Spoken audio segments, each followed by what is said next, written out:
Bowler's Bay, Bimming Merry Magna, Binster, Binge, Great Binge and Lesser Binge. Amazing. What's amazing? The names of our English villages, Watson. What foreigner reading these could ever think of us as stiff and sober-minded people? Bippery Cross, Birrer Crags, Bird Cherry Brook and Birding Peace Place, Burlston Junction. When do we go? Go where? To Burlston Manor, Burlston, Sussex. Whatever led you to believe that I'm interested in Sussex, Burlston, or Burlston Manor? No doubt you saw the account of the rather gruesome murder of Squire John Douglas. Quite so. The case has interesting features. But at the moment, I'm more interested in the fly fishing possibilities in the neighborhood of Burlston. Ah, that would be the Arun. Runs within 2 or 3 miles of the manor house. Hmm? What manor house? Burlston, the home of the late Squire Douglas. Oh, yes, I remember. I believe he was quite a fisherman.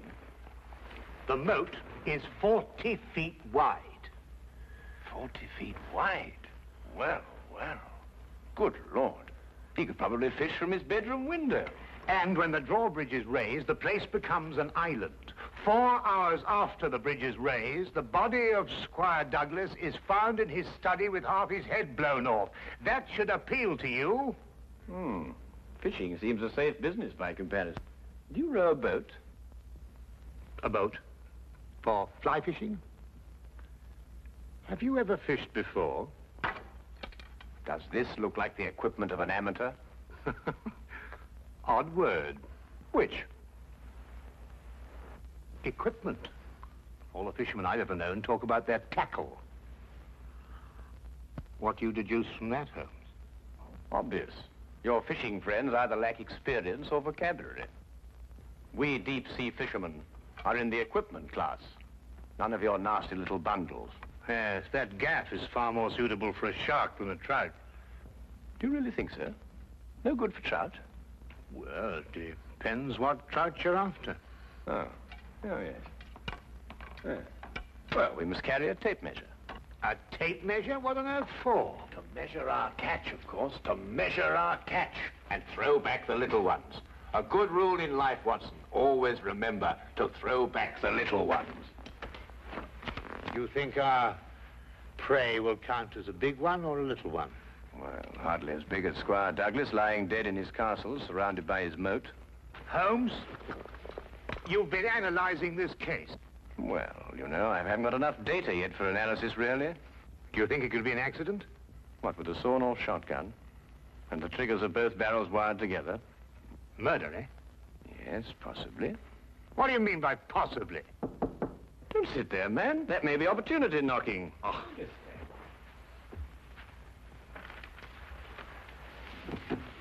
Come in.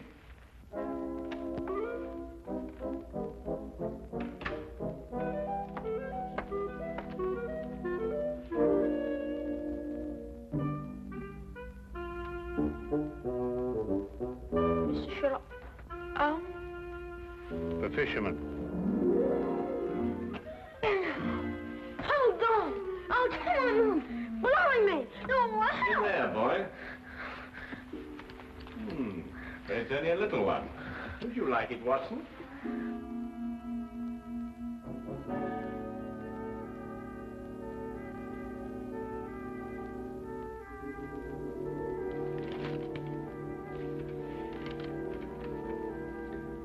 Would appreciate your view. Intriguing affair, Burlston Manor. Signed, Inspector McLeod. Ha! Please, English, for I'm utterly baffled. Help. Hey, where is it? Where's what? Well, the tape measure, of course. Where is that tape measure? Holding the fiddle case together, sir. Fiddle? Violin case, boy. Oh, tell me, Watson, how are we off for trains? Trains? Ah, yes. Now, let me see. Burlston. Yes, now, that would be the West Sussex Littlehampton Bognor line. Now, there's a 10:15. Now, that doesn't stop. Of course, it's a 12:3. That will get us in at 4:2 or 4:7. I say, I'd forgotten, actually. You'd say you can't remember whether it's 42 or 47. Come, Watson, you're slipping. Blimey.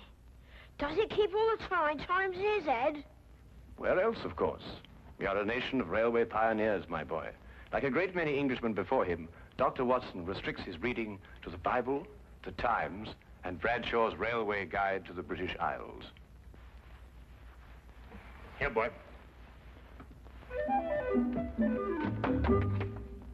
Man of the March Hares, that's what you two are.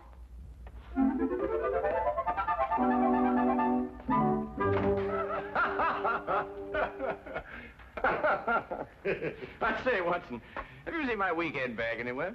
I suspect it's under the stairs. Mrs. Hudson got very tired of seeing it lying about. Oh, good. Well, that means it hasn't been unpacked anyway. I assume not. Excellent. Then everything is ready. Oh, be a good fellow, would you, and dig out that bag and put it in the cab along with that tackle. Why? Aren't you going to be here? I have a little reading to do. Pick me up at the British Museum Library, say half an hour before the train leaves. Now, look here, Holmes. This is no time to go reading. You'll miss the train. I cannot vouch for the punctuality of Dr. Watson or the reliability of the company's steam engines, but I, for one, propose to be at Burleston Halt at 4:02 p.m. precisely.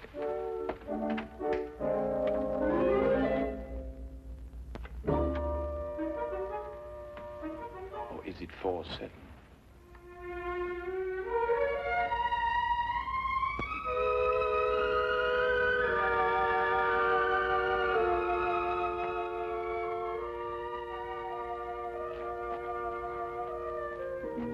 It was a nice piece of work, if I say so myself. The entire story hung on a spider's thread. A spider's thread? Exactly. Huh. Yeah, it sounds interesting, Inspector. Now perhaps you'll start at the beginning. Simply stated, the castle, as you'll see, has a moat. And when it's up, as it was at the time of the murder, it's a sealed fortress. Who was in the castle at the time of the crime? The murdered man's wife, Mrs. Douglas, and a foreign friend, John Morell. Just those two? And the servants, but we've been able to rule them out completely. And from your description of the house, it would have to be one of them. Either Mrs. Douglas, or this friend of hers, Morell, or both of them. They tried to make it appear as though someone had broken into the house and then dived through the windows to swim the moat. But you disproved it. Completely. How? I'll tell you when we get there. This murder weapon, a sawn-off shotgun, I believe. An odd weapon, that. And a foreign gun, too. 3 letters on the barrel. P-E-N. Aha, a larger P with a flourish over it, followed by a smaller E and N. That's right. Ah, the Pennsylvania Small Arms Company, the famous American firm. That's perfect. That's all I need. You mean you need additional evidence? Well, Mr. Holmes, every little helps, you know. Then your case against Morell is not complete. It's complete as far as... How did you know Morell is the murderer? How did you know? He has to be. Why? He's the only one who could be. Suppose I were to tell you that Morell is not your murderer. How do you know? Yes, Holmes. How do you know? Why didn't you arrest him?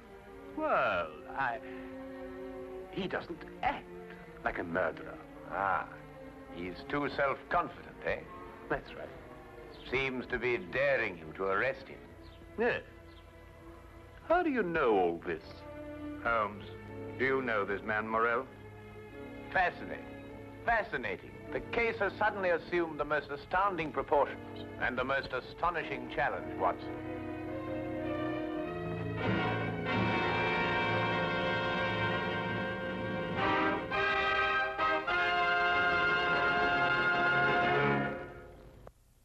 Specimen of the period. Yes, it is lovely, isn't it?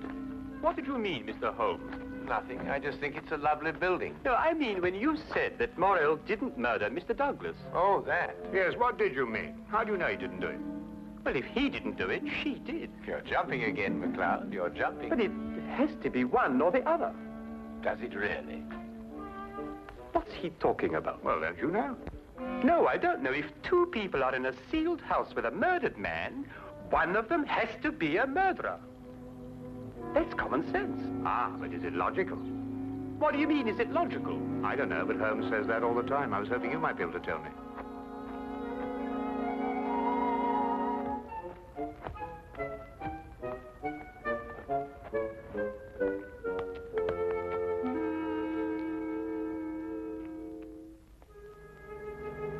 He hasn't been moved. That's just the way we found him last night. Watson? Of course, death was instantaneous. I should say so. The charge was not fired directly into the face, as the newspapers account have it. Uh-huh. I'd say the blast came from below and that the gun was almost vertical. Excellent, Watson, excellent. May I see this shotgun, McLeod? Holmes, look at this. Good Lord. Wait, it's a brand like cattle. Well, how old would you say it was? Have you got your glass there? Yes. Thank you. It's very difficult to estimate marking like this, Holmes, but I'd say it's over 15 years. 20. Mr. Morrell? At your service, Mr. Holmes. Dr. Watson. News travels quickly. This is a small village. You said 20 years? Yes. The same age as this. It stands for the Mesa Valley, Arizona. Gold claim number 341. That is where John and I met 20 years ago. There were 3 of us. We registered the claim, worked it, and then sold it. We divided the money in thirds and went our different ways. 2 years ago, I looked John up here and stayed on. I liked it. And the third partner? He lost his money, and I believe his mind. He came to believe that we had cheated him. And he swore to kill us 10 years ago. Why didn't he? He couldn't find us. No, we didn't have the same names at the time. Do you think your old partner could have done that? I don't know, Mr. Holmes. I am not the detective. True. True. Well, we must bear that in mind. You tried to make it appear as though another man had been here and went out through the window. Did I? He tried to build an elaborate story. A man of his size was seen passing through the village wearing a loud tweed topcoat and a wide-brimmed hat. He was heading this way. On the window ledge, there is a footprint in blood, indicating, of course, that the murderer dived through the window and swam the moat.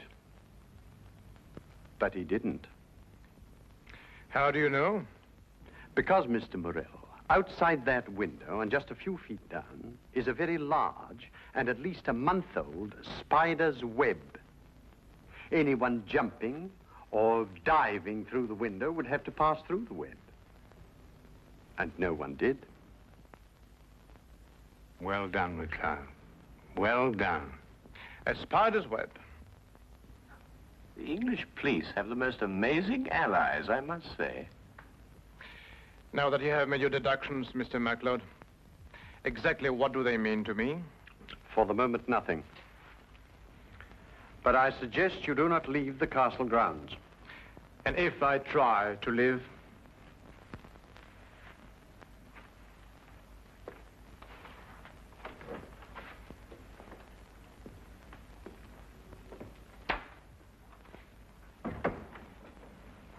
Well done, McLeod. You've certainly got your man. But I'm not rushing in to make any arrest. I'm going to make sure the case is iron cast. Oh, very wise. And what's the motive? Revenge for the Vermis Valley affair? I've got to go a bit careful there, Doctor. If you ask me, it's a case of, cherchez la woman. Oh, what's he? Oh, he's Douglas. Well, you know how these things are, Doctor, between us, men of the world. We know how a situation like this can... Oh, of course. Of course.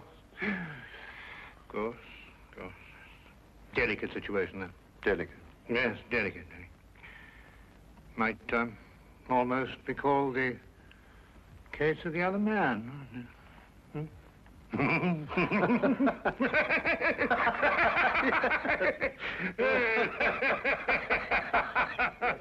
The other dumbbell. Who? Not who, what. What? That's right, what? What are you talking about? That. There's only one dumbbell. One dumbbell. That's right. Well? There's only one dumbbell, Watson. I know. That's it over there. Yes. Where's the other one? Well, I don't know. I've only just come here. Do you know where the other one is? What difference does it make? Well, that's right, yes. What difference does it make? Maybe there is only one dumbbell. One dumbbell? But they come in twos. Perhaps he only had one. Watson, do you mean to tell me that you can stand there, surrounded by all these athletic trophies, and suggest to me that such a man would only use one dumbbell? Well, what difference does it make? Yes, what difference does it make? Well, if you two are convinced that you can solve the case with the aid of a convenient spider, I'm going fishing. You're what? Oh, he's going fishing. He's brought his tackle. Why? To catch fish. Then I take it you're satisfied with my analysis of the crime. Find the dumbbell. Hang the dumbbell! You can't hang him until you find him. Who? The man who took the dumbbell.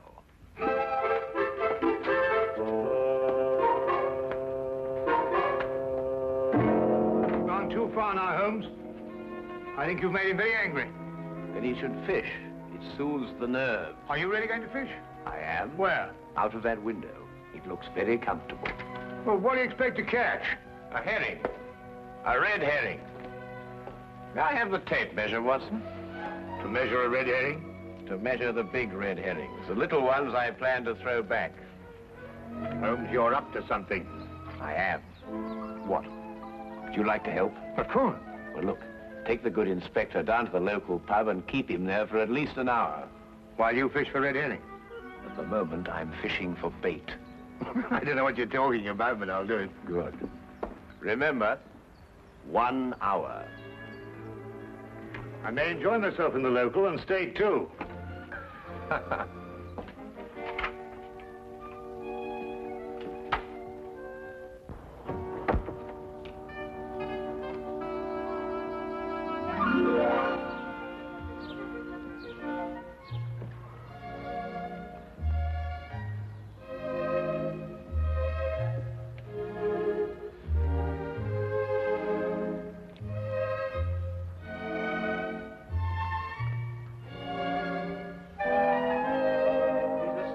That Holmes. What do you think he's been doing?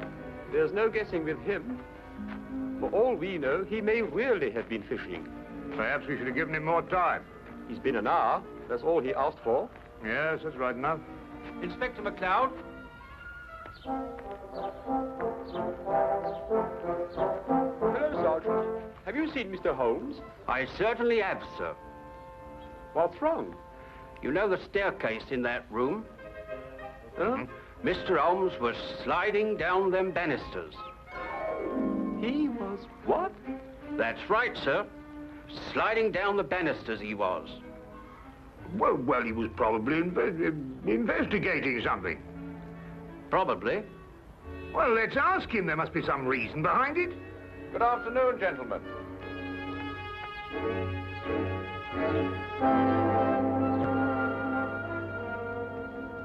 Go on. Ask him. Ask me what? Well? What have you been doing while we were away? Well, first I fished, No. and then I slid down the banisters. I told you. Why? Why not? Well, And you, Inspector McLeod, are going to drain the moat. I'm going to what? Drain the moat. Empty it right down to the bottom. I can't do that. That's a major engineering job. Don't you realize that's a real river that runs round the house? Well, in that case, don't drain the moat, but tell everyone you're going to. And then what? Then we'll all meet back here in an hour's time. and see if we can find somebody pulling something out of the moat. Exactly. What? Red herrings. As mad as a March hare.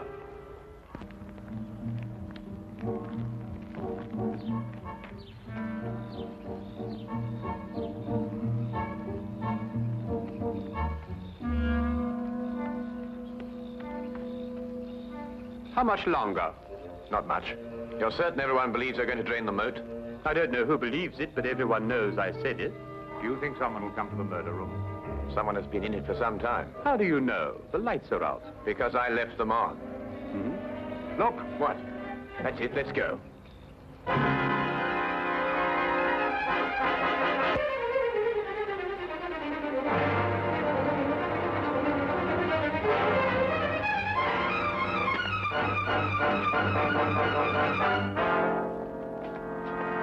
Oh, excuse me. What are you using for bait?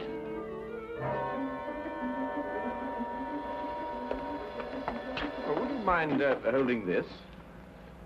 Thank you. What clothes did you say the stranger was wearing, McLeod?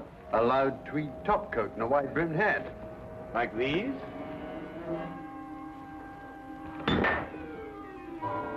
The dumbbell. Holmes, how did you know? When you're working near water, Watson, and a heavy object has disappeared, you may conclude, until you can prove otherwise, that it has been used to prevent some object from rising to the surface. All right, Morrell. You're under arrest for the murder of John Douglas. It is my duty to warn you that anything you say may be taken down and used in evidence... No, McLeod. You haven't got it at all. What? This gentleman didn't kill John Douglas because John Douglas isn't dead. He isn't what? Dead. The man whose body you discovered in here is the very man who came back to... No, you're not with me, are you, McLeod? Would you tell him, please? These clothes belong to our third partner. The man who's been searching for you for 10 years. Yes. He found us and arrived here with a shotgun. He and John struggled, and the shot went off. That explains the vertical angle of the blast. In the ensuing struggle, the gun went off. I heard the report and ran down immediately. I timed it from your room. 15 seconds if you run, and 10 seconds if you slide down the banisters. I ran. I thought you would. John was panic-stricken when he saw what he had done. I got the idea to change their identities. But then where is Douglas? With the aid of my tape measure, I was able to ascertain that there is a hollow space behind that wall. I imagine it conceals a passage under the moat. Yes, Mr. Holmes, it does. And John has had a 36-hour head start. We'll stop him. I told him you would. I'll issue orders for the apprehension of Mr. Douglas, and we'll talk about your part in this, sir, in the morning. You have conspired to conceal evidence. I'll still be here in the morning, Inspector.